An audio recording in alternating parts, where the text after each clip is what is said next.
The unusual stuff is the information. The unusual stuff is the exciting stuff. And the unusual stuff is what we remember. So I try to be unusual or abnormal, actually. I love being abnormal.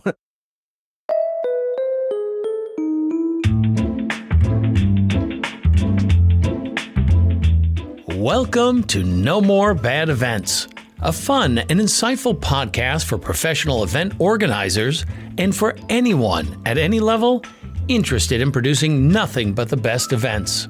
Each week, we'll talk with legendary event professionals to get an inside look into what they think makes a great event. And in the process, we'll draw out insider secrets, non-traditional approaches, and compelling stories from the most captivating personalities in the business. No More Bad Events is produced and presented by eSpeakers, the most trusted online platform for the best keynote speakers in the world. And I'm your host, Scott Bloom, comedian, event MC, and now your podcast host. Let's get started. Hey folks, thanks for dropping by. Welcome back to your favorite podcast. I know. It's a little presumptuous. I'm presuming two things. One, that you're actually coming back, like you have already listened to this podcast. I'm assuming we have a lot of new listeners because of our guest today, and that this is your favorite podcast. I think that's a real big presumption, considering there's some great podcasts out there. How about this is your favorite events podcast? Can we go with that? The best industry podcast? How about we're just going, it's a podcast you happen to be listening to right now. Anyway, listen up, because today we're going to roll out the red carpet for a guy who's basically the rock star of the events world. I'm talking about Mr. Dietmar Dahmen himself. So imagine if a TED Talk and a Broadway show had a love child. That's the kind of energy we're talking about. Dietmar is like the cool teacher everyone wishes they had, turning lectures into epic adventures with a little storytelling magic and some serious pizzazz. We're talking custom jackets, pop culture, Easter eggs, you name it, he's got it. It's all about getting those neurons firing and hearts racing. So throw out those stale PowerPoints and get ready to level up. Dietmar is going to school us on why it's all about that emotional connection. Let's face it, you're going to walk away from today's chat ready to do something big, because that's just what happens when you blend passion with purpose. Whether it's closing with a bang or opening with a surge of energy, we learn how Dietmar orchestrates his presentations to leave lasting impressions and why partnering with event organizers is more than just business, it's a creative and impactful collaboration. So get ready for an episode that's all about elevating experiences, stirring emotions, and driving actions. This is No More Bad Events, and we're about to dive deep with the extraordinary Dietmar Dahmen. So, I've been watching a lot of your videos, and I have some newfound respect. I always had respect for you based on what I've been able to see on LinkedIn, but I just love what I've seen as far as what you do with keynotes. And I want to first ask you, that style seems to be derived more from a European perspective. It's theatrical, it's more immersive than traditional, I think, US-based keynotes. Is that true? I think that's absolutely true. And I think the huge difference is what I like to do is I like to tell a story about what the content is. I like to engage the people on a deeper level. It's not just about knowledge. It's about feeling the technology. If I tell you a lot of knowledge, like, artificial intelligence is here and you can use ChatGPT for this and that and this and that, it probably goes in here and out there and you might forget it. But if I wrap it in a story, if I go deeper and I make an experience that you as an individual can experience and you are wowed by, then of course it will resonate a lot more. So my thing is about not just informing the audience, but wowing them and creating experiences that go so deep that they don't forget the next day. Because as we know, at a lot of conferences, there's so much information, the next day you don't remember actually what the people said. And that's what I really want to avoid. It's one thing to say, I want to tell a story. It's another thing to really capture all the theatrics of what a story is about. There's almost a performance level that you're bringing your keynotes to. Everything from the graphics. I love the graphics behind you. You've been in front of some great digital graphic walls. I don't know if that's a standard thing in Europe, but the graphics themselves, they have an anime feel, graffiti type fonts that you're using. You come out sometimes in costume. The suits you wear aren't just a normal suit. It looks like customized jackets. How important is that theatrical element to grabbing the audience? I think it's extremely important. The reason is that you have, as they say, you never have a second chance to leave a first impression. So when you enter the stage, the audience will know, am I with this guy or am I not with this guy? So what you have to do is you have to stick out. You have to surprise the audience. We all know that excitement and emotion is the unusual. The usual stuff you will forget. The usual stuff you don't pay attention to. And actually, from a scientific point of view, information is always the unusual stuff. So if I tell you where to go, I would say go straight and after 300 meters turn left. So the unusual stuff is after 300 meters turn left.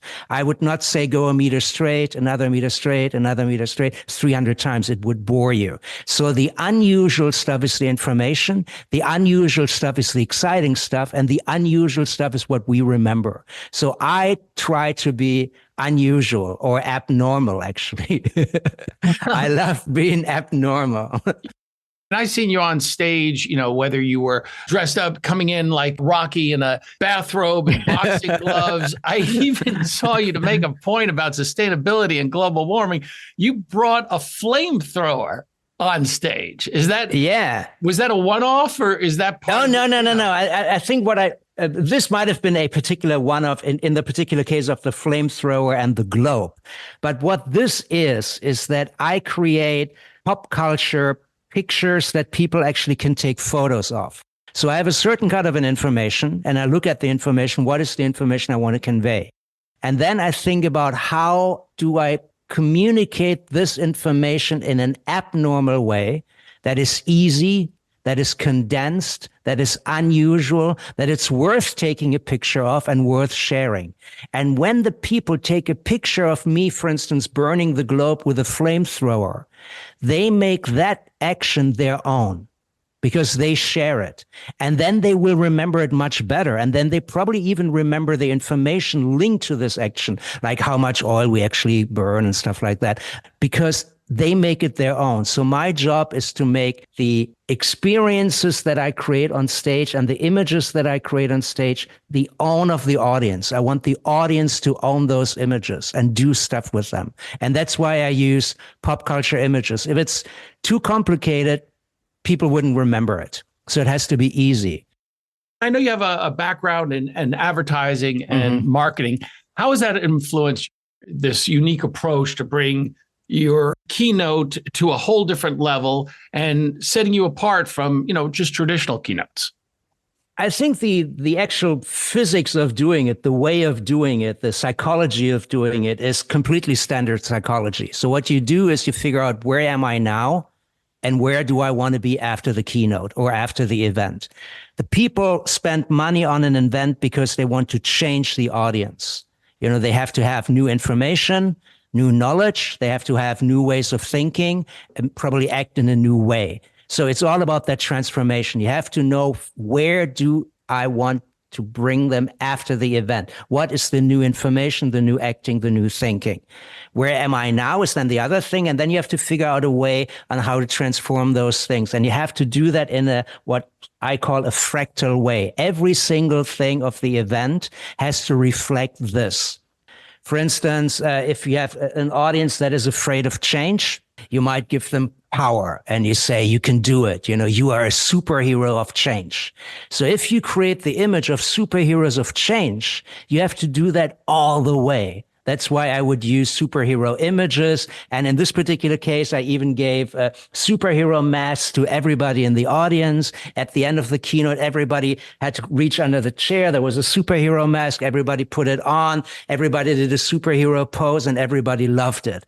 And the beauty of that thing is that obviously at the after event party, the people wore the masks.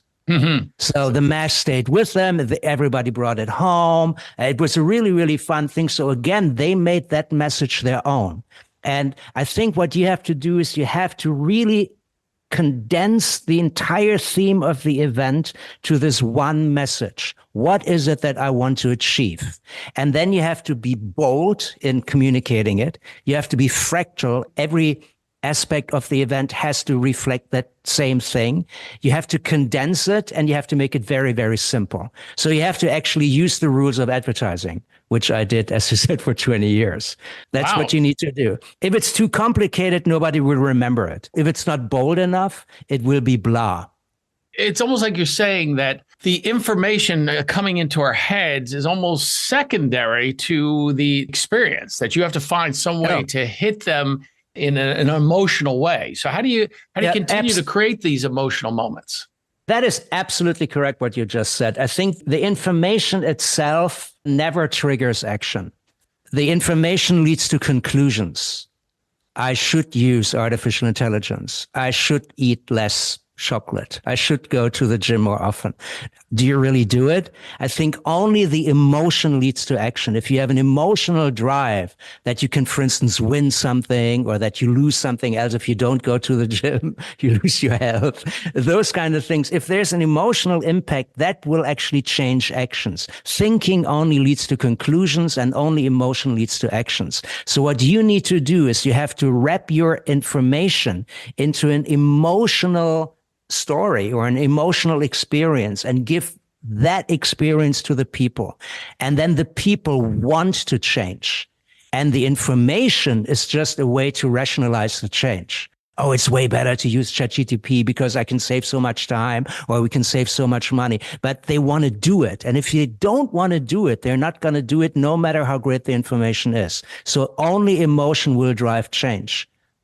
So you're a keynote, you're all about wanting to transform the audience. But I think what event professionals need to do is take that same sort of mantra of creating these emotional experiences. So how can they bring emotion throughout the entire event? You come on, you wow them, but how do speakers, how do other elements of that meeting continue to bring emotional experiences to their attendees?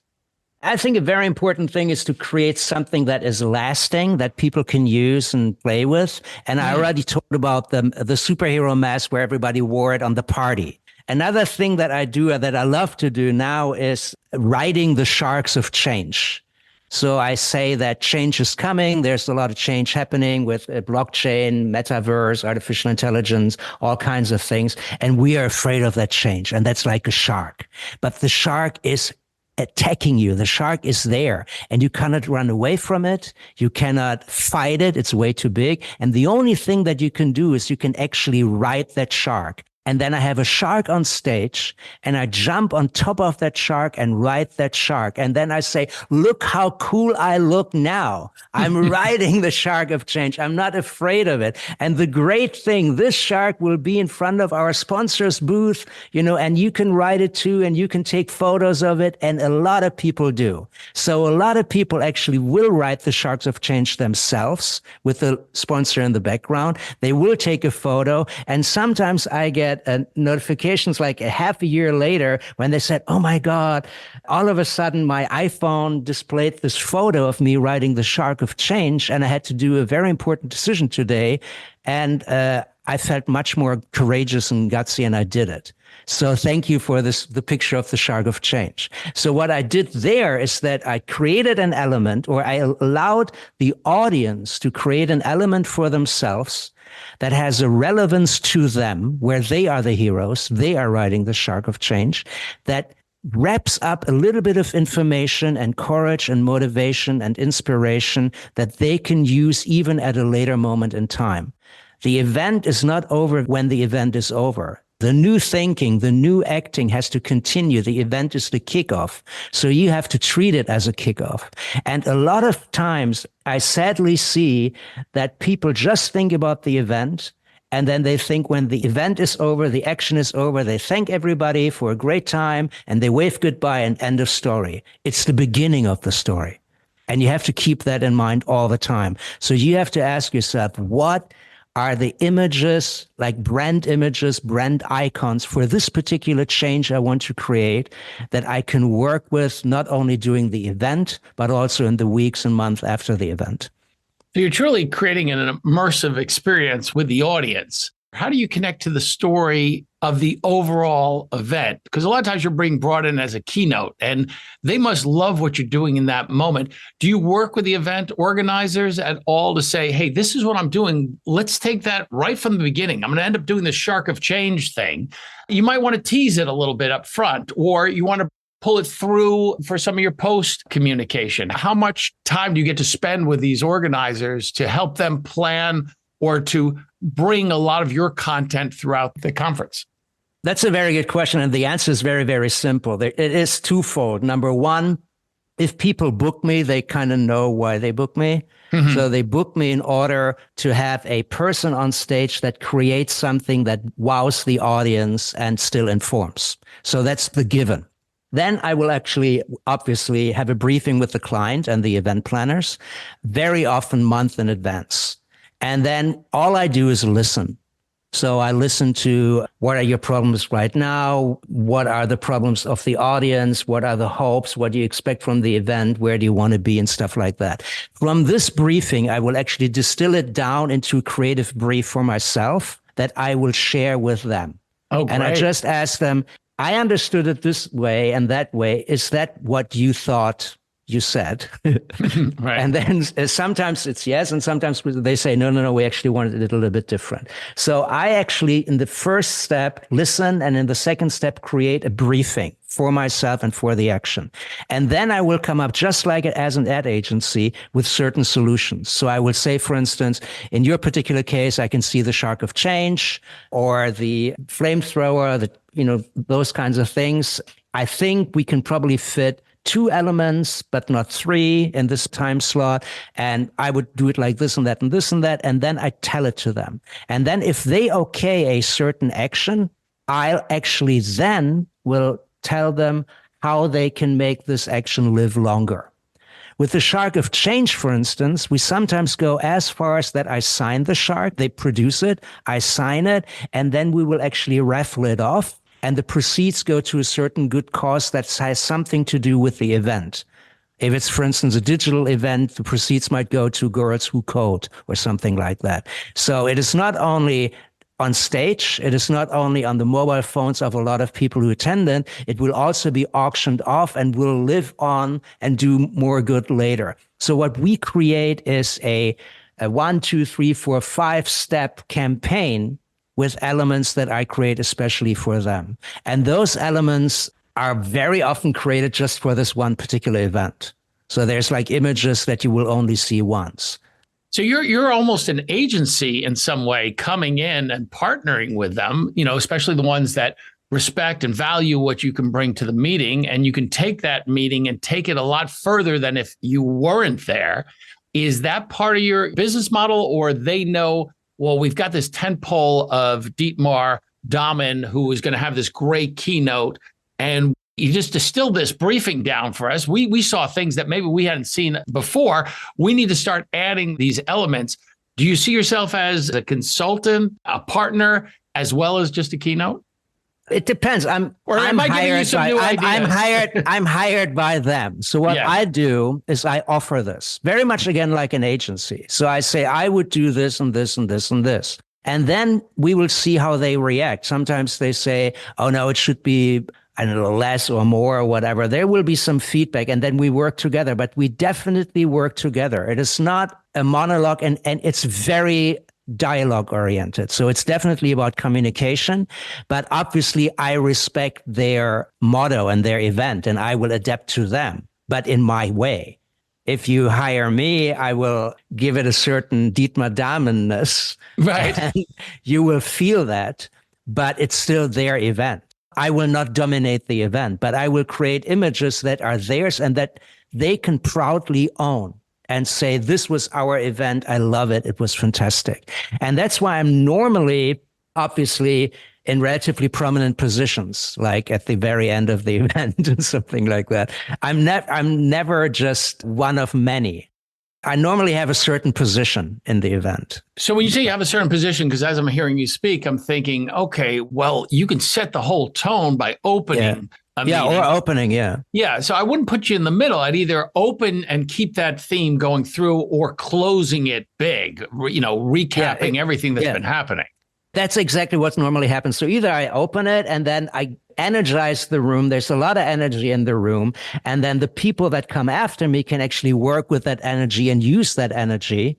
Like sometimes we even create a perfect handshake. There's one easy example where I say that you have to break through the wall of change. For some reason, it's this wall that says, I can't do it. And then I break through it. And then it says, I do it. Is that where you have a sledgehammer? Yeah. That's the sledgehammer thing.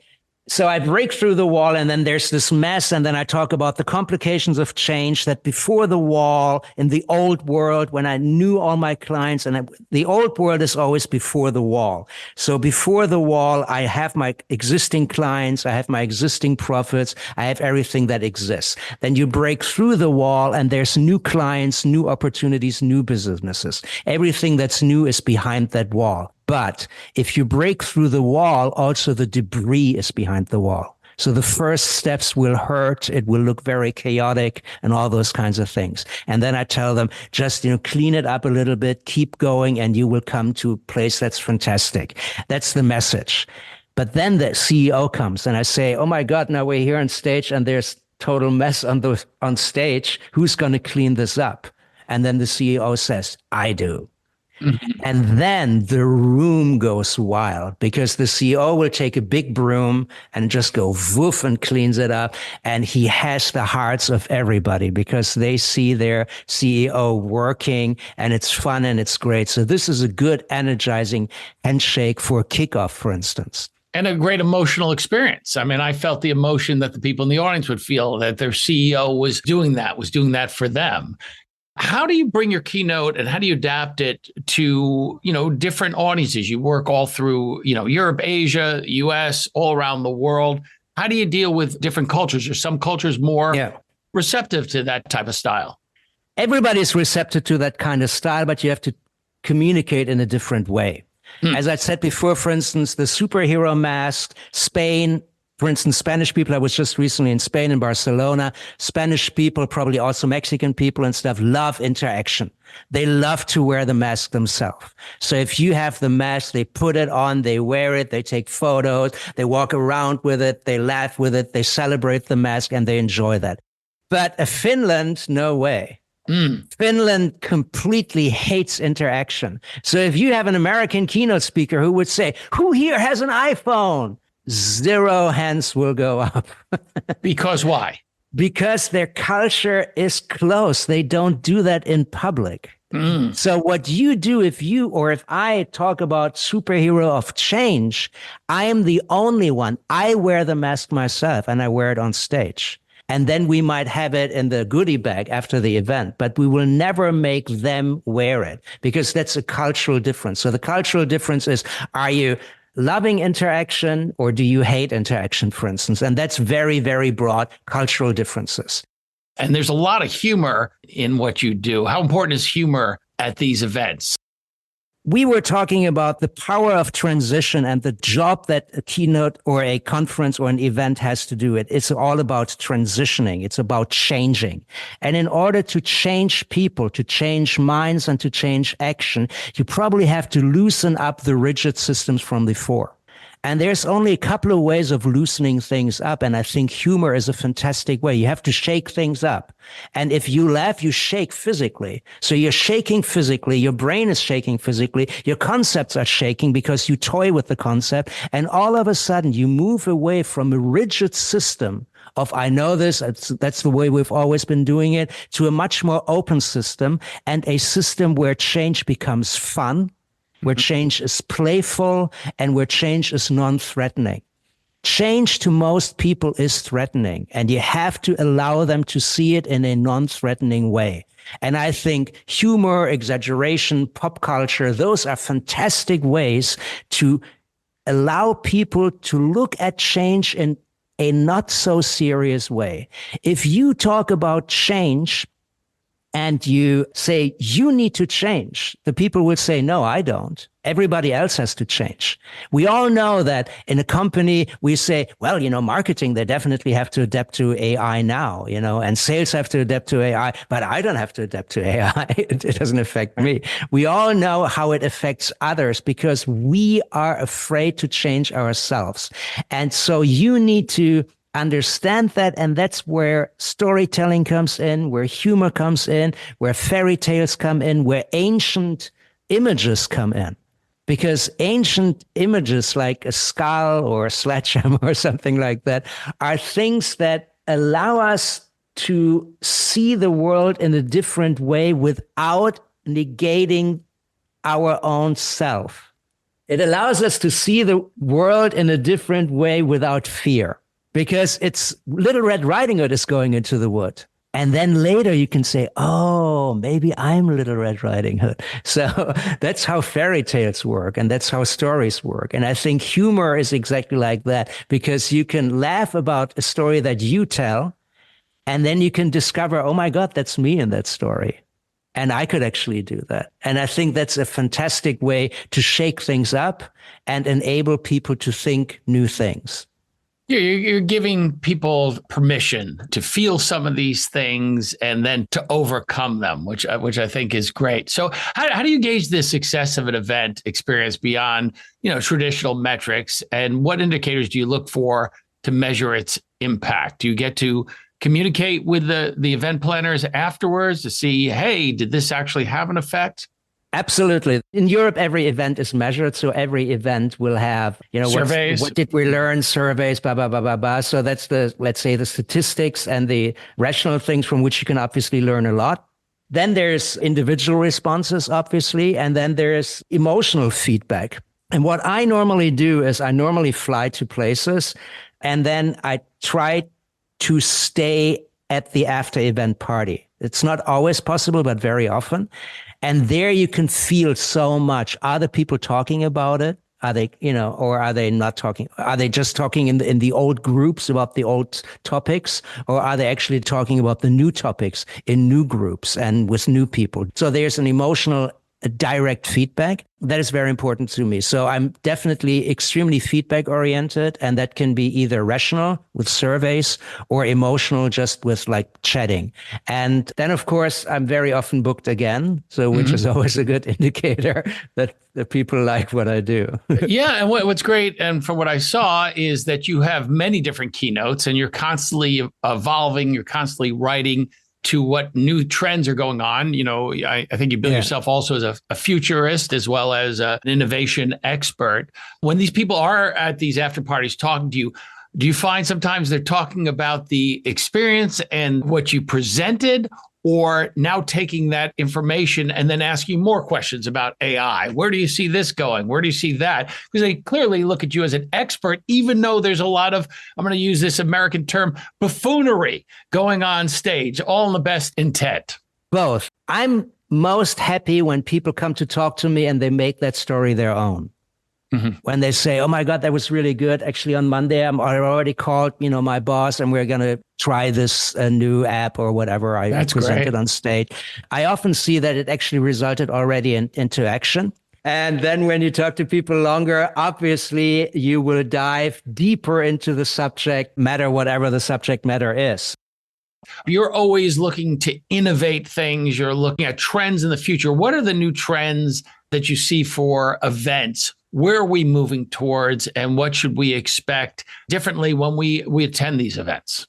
I think the biggest change is definitely with a lot of different things, that the middle is dying. If you have a middle event that is semi-exciting and semi-fun, there's no reason to attend this event. I think what I see is that there's two kinds of events. It's either the cheap ones, which are virtual, for instance, and stuff like that, where you just say, this is about information. We just want to get the people up to speed. So we just do this quickly, cheaply, no travel, blah, blah, blah, blah, blah. And then when you travel, when you go somewhere, you want a big event. You want something that is memorable. You want something that the people will talk about, and where it's not just this like blah event like sometimes we used to have in the past. And I think the middle is dead.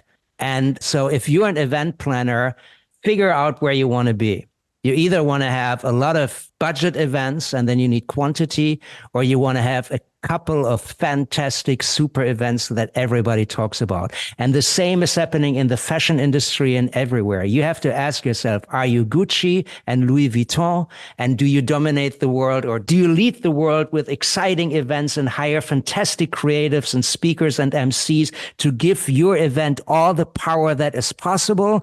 Or do you just want to be cheap fast food? Mm-hmm. Yeah. Yeah. I mean, I think people are really starting to realize that. And what I'm hearing is that whatever is going on at that meeting, you need to have it be so big and so exciting and interesting and impactful that you take that on. It can't just be spitting out information. Meetings can't just be an obligation. We have to do another one this year. There needs to be some thought involved. There needs to be a vision to bring it somewhere. And hopefully there's elements at that meeting that people, as you said, are taking pictures of, they're talking about it, they're tweeting about it, they're on social media about it, and that it has, more of a momentous feeling as opposed to, just another business meeting. So in order to have a fantastic event, we said this before, you have to think about the entire journey of the audience. And that entire journey starts in the area where they live. If you look at big festivals today, like Burning Man in the US or Tomorrowland in Europe and stuff like that, when you go to the airport in some place, wherever, there will be already a stand with Burning Man or with Tomorrowland. You already are at this event. So it starts in the beginning. And if you look at kids are really, really willing to pay a lot of money for experiences, because we all have so and so many t-shirts and so many shoes. And now it's actually also environmentally not good to do that. So what they do is they save the money to be able to afford tickets to Taylor Swift or whatever. It's about the experience.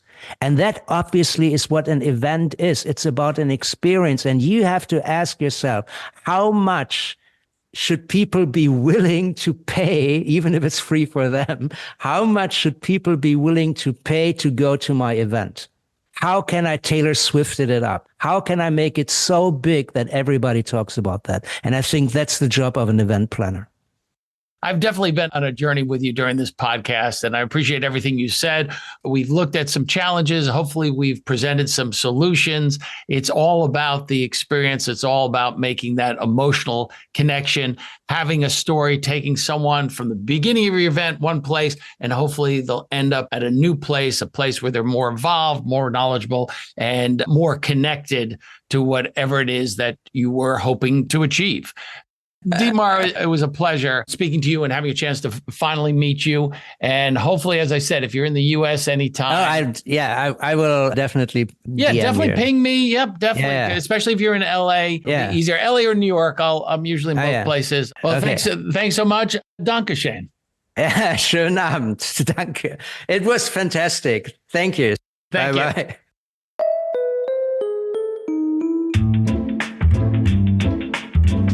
That's it for now.